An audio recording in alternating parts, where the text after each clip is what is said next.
Mesdames et messieurs, bonjour et bienvenue dans ce numéro de votre émission Droit et Justice. Il arrive que l'on soit parfois embarrassé devant certaines situations. C'est le cas, par exemple, lorsque vous recevez une convocation de la part de la police ou de la gendarmerie. Alors, question, que faire dans une situation pareille? C'est ce que nous tenterons donc de comprendre et de mieux cerner au cours de ce numéro de votre émission Droit et Justice avec notre invité, Maître Raoul Placide Vongwedi. Bonjour. Bonjour André, bonjour téléspectateurs de CKTV. Merci d'accepter notre invitation. Vous êtes avocat au barreau du Bénin. Merci quand même d'être ici pour mieux aider les téléspectateurs à comprendre un peu les arcanes de la justice, notamment le fonctionnement et notamment les comportements qu'ils devraient donc adopter dans certaines situations. C'est un plaisir et un honneur et je vous en remercie. D'accord. Alors, j'évoquais d'ailleurs à l'entame de cette émission lorsque vous avez un citoyen qui reçoit donc une convocation de la part de la police ou de la gendarmerie, en tout cas peut-être d'un officier de police judiciaire, sans doute quel est un peu le comportement à avoir, mais avant, aidez-nous quand même à mieux comprendre quand on parle de convocation, qu'est-ce que le citoyen lambda doit y entendre et qui est peut-être habilité à pouvoir la délivrer. Je peux dire en termes simples, la convocation, c'est assimilant là à une invitation. C'est un bout de papier ou un document. Oui. Décerné par, comme vous le dites, un agent de police, destiné à une personne qui la recevra, oui, et qui, ainsi qu'il est inscrit d'ailleurs, est tenu normalement d'y déférer.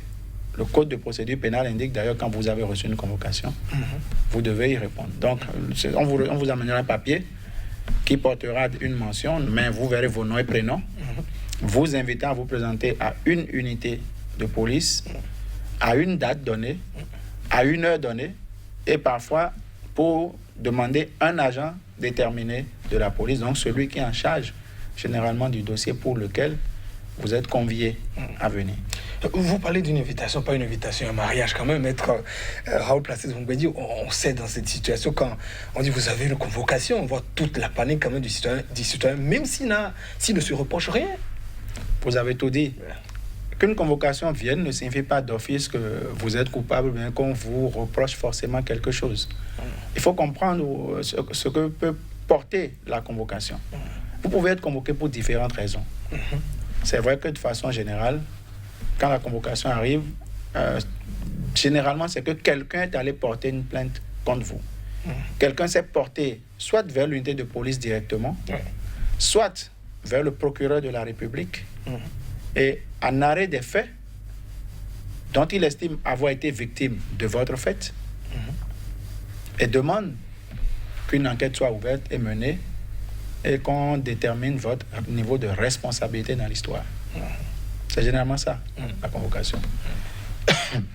Alors, les mentions de la convocation, on voit souvent, on dit pour affaire vous concernant. Est-ce que normalement, donc, j'allais dire, ce sont les mentions qui doivent donc être inscrites sur la convocation, ou bien clarifier quand même peut-être ce pourquoi déjà on demande ou bien on vous invite? C'est vrai que tel que ça se présente, vous ne verrez jamais, en tout cas sous nos cieux, vous ne verrez jamais sur la convocation l'affaire pour laquelle on vous convoque. C'est une précaution ou bien une stratégie? Pourquoi c'est comme ça généralement? Je vous avoue que si on reste dans la pratique, comme je l'ai dit, vous ne verrez jamais le motif de la convocation, à part affaire le concernant ou affaire la concernant. C'est certainement une stratégie de la police, parce que si on vous dit d'office de quoi il s'agit, ou si on vous dit d'avance de quoi il s'agit, certains auront certainement pour réaction de disparaître aussi. Or, le but d'une procédure pénale, quand elle est ouverte, c'est de chercher le ou les auteurs des faits incriminés ou incriminables et de les présenter aux autorités judiciaires pour qu'elles répondent de leurs faits. Donc, si du fait de l'indication de l'affaire, vous pouvez déjà disparaître, la procédure n'a plus de sens. Ou la finalité ne peut plus être atteinte. Donc, quelque part, ça peut s'expliquer, le fait qu'on n'indique pas sur la convocation l'affaire ou le motif pour lequel on vous convoque, ça peut s'expliquer par la crainte de cette réaction probable du destinataire. Mais si vous prenez les textes normalement recommandent que la personne destinataire sache au moins a priori ce pourquoi on la convoque. Bon, la convocation ne le dit pas. Est-ce que vous êtes fondé à demander lorsque vous l'avez reçu pourquoi on vous convoque? Oui, vous pouvez poser la question. Mais qui vous répondra, c'est un autre débat. Déjà, qui apporte la convocation? Parce que généralement, quand elle vient, la convocation, soit celui qui la prend, c'est celui qui allait se plaindre lui-même qui la retire et qui vient la déposer chez le chef du quartier ou en tout cas l'autorité administrative la plus proche de votre domicile et qui est capable de vous identifier, de vous la faire parvenir. Cette personne, celle qui va peut-être se plaindre éventuellement, n'est pas habilitée elle-même à vous transmettre directement la convocation. C'est interdit, c'est ça? Ce n'est pas que c'est interdit, mais c'est également une mesure de précaution. Parce qu'il peut arriver, qu'en vous portant elle-même la convocation à cette personne, votre réaction entraîne encore une autre situation qui soit difficile à gérer. Donc, imaginez qu'en apportant la convocation, vous découvrez donc que c'est cette personne qui se plaint contre vous. Quelqu'un de violent va dire, mais pourquoi tu me convoques? Ça dégénère en une bagarre tout de suite. C'est pas ce qu'on veut. C'est pour ça que, autant que faire se peut, il n'est pas recommandé et il n'est pas souhaité que l'auteur de la plainte, celui qui engage la procédure contre vous, vous apporte lui-même la convocation et vous la remette en main propre. Soit il la dépose, comme je l'ai dit, auprès de l'autorité administrative, soit il la remet à un huissier qui est un officier de justice et qui vous ramène donc, lui étant habilité à dresser les actes, il fera le procès verbal de la transmission et remettra à celui qui a pris la convocation pour votre compte, lui remettra le PV que lui peut déposer à la structure de police qui vous convoque pour faire la preuve que la convocation vous est effectivement parvenue. Lorsque vous parlez d'autorité administrative, on pense au chef quartier, c'est ça? Exactement, le chef quartier, le délégué, le chef de village, le maire même si vous voulez. Ça dépend de l'autorité qui est la plus proche, comme je le dis, de votre domicile. Donc c'est celui qui prend la convocation dépose chez le chef quartier. Le chef quartier est censé connaître les habitants de son quartier. Donc on a donné votre domicile, on lui a donné votre nom. Lui se débrouille pour vous faire parvenir la convocation à votre domicile. Puisque généralement c'est à domicile que vous la recevrez. Maintenant, si on ne connaît pas votre domicile et qu'on connaît au moins votre lieu de travail, vous pouvez la recevoir à votre lieu de travail. Ça n'est pas interdit? Non, ce n'est pas interdit. Tout comme on ne connaît ni votre domicile ni votre lieu de travail, eh bien l'officier de police, l'agent de police qui prend la convocation, si c'est lui qui doit vous la déposer, il a votre numéro de téléphone, il vous contacte, vous indiquez là où vous vous trouvez, vous verrez qu'il y a toujours un récépissé sur la convocation. Et donc quand on vous la donne, vous signez, vous déchargez sur le récépissé, ça atteste que vous avez reçu. Lui fait un retour du récépissé dans le dossier au niveau de l'unité de police et vous avez reçu. Vous êtes maintenant tenu de réagir. Alors, lorsque on m'adresse une convocation, qu'est-ce que je dois faire en tant que citoyen, simplement lorsque je la reçois? Est-ce que je peux refuser? Quelle est l'attitude que je dois pouvoir adopter? Déjà, pourquoi vous pouvez recevoir une convocation? J'avais évoqué cela tantôt. Vous pouvez la recevoir parce que, comme nous l'avions dit, quelqu'un vous reproche quelque chose, estime avoir été victime de quelque chose dont vous êtes l'auteur. Et quand on parle de convocation, je parle de quelque chose ici, qu'il soit entendu que nous sommes en matière pénale. À tort ou à raison, quelqu'un estime que vous êtes auteur ou complice d'une infraction à la loi pénale. Première hypothèse. Deuxième hypothèse, quelqu'un a porté plainte, une procédure est en cours, et on estime que vous pouvez apporter un élément d'éclairage dans la situation. Donc, on peut vous appeler en tant que témoin simplement. Vous pouvez recevoir une convocation juste parce que vous avez assisté à une scène. Parce que vous êtes informé d'une situation dont vous pouvez donner des éléments d'appréciation ou de compréhension. C'est pour ça que je disais en amont que recevoir une convocation ne fait pas tout de suite de vous le coupable ou le mis en cause dans une procédure pénale nécessairement. Voyez-vous, donc déjà, il faut comprendre pourquoi la convocation peut venir. Tout comme on peut vous avoir une convocation juste pour que vous veniez expliquer quelque chose qui n'a rien à voir même avec une procédure pénale. Bref, ça dépend. On peut vous convoquer juste pour une tentative même de discussion ou de conciliation par rapport à un conflit latent dans une zone donnée.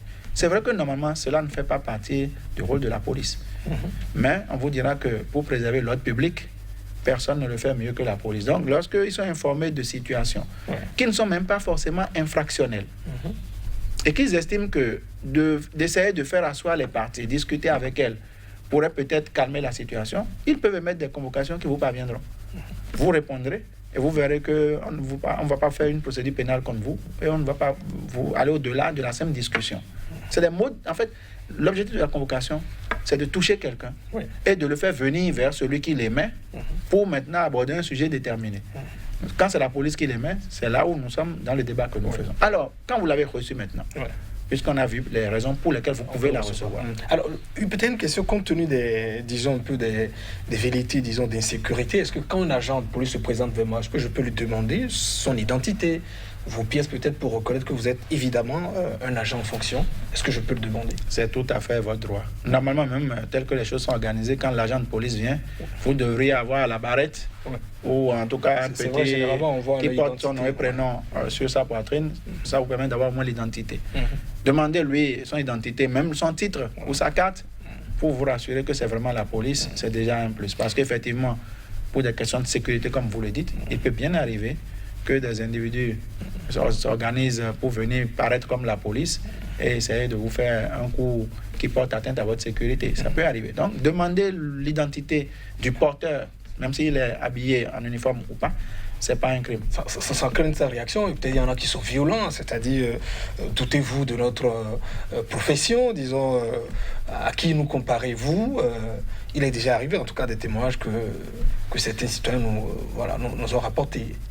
Je ne voudrais pas émettre une opinion sur la formation de ces gens d'agents, mais je pense que la moindre des choses, quand un agent de police se présente, il décline d'abord son identité. Cela fait partie de la moindre des choses. Quand on a dit ça, alors quelle est l'attitude à avoir lorsqu'on a reçu une convocation? Et bien évidemment, vous répondez à la convocation. Vous verrez d'ailleurs que sur les convocations, il est indiqué vous devez vous présenter. Si vous ne répondez pas, vous verrez qu'on vous renverra une deuxième convocation. Parce que la police en général émet 3 convocations. Et la deuxième, vous mettez attention, deuxième convocation. Ça attire votre attention. Vous ne répondez pas, on vous envoie une troisième avec mention rouge, attention, troisième et dernière convocation. Si vous êtes tenu de répondre. Parce que, évidemment, si vous ne répondez pas, vous ne savez pas pourquoi on vous a convoqué. Donc, celui qui reçoit une convocation en bon citoyen répond au jour et à l'heure qui sont indiqués. Mais il se peut que vous soyez trop loin, que vous ayez déjà des empêchements d'avance, que vous soyez peut-être malade. Bref, pour une raison ou une autre, que vous ne puissiez honorer la convocation au jour et à l'heure indiquée.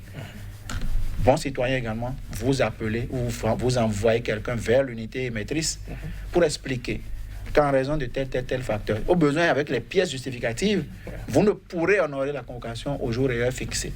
Vous demandez alors et vous indiquez vos disponibilités pour qu'on vous renvoie une nouvelle convocation, ou même sans qu'on en envoie une nouvelle, vous promettez et vous vous engagez à vous présenter à tel jour et heure. Et si l'agent est disponible pour ces jours et heures que vous proposez, bien évidemment, c'est plus simple, vous rendrez à l'unité, vous saurez pourquoi on vous a convoqué. Et s'il y a lieu de faire débat, les débats se feront. D'accord. Maître Raoul Placide Ngwedi, nous allons rappeler aux téléspectateurs que pour ce genre de thème, il y aura donc une série, évidemment, de numéros que nous allons donc organiser. Alors pour celui-ci, nous mettons d'ailleurs provisoirement fin à ce numéro, quitte évidemment à poursuivre dans le prochain numéro. Mesdames, Messieurs, ce sera donc tout. Voilà, on parlait à l'instant du comportement des citoyens lorsque l'on reçoit une convocation. Merci à vous de nous avoir suivis et à bientôt.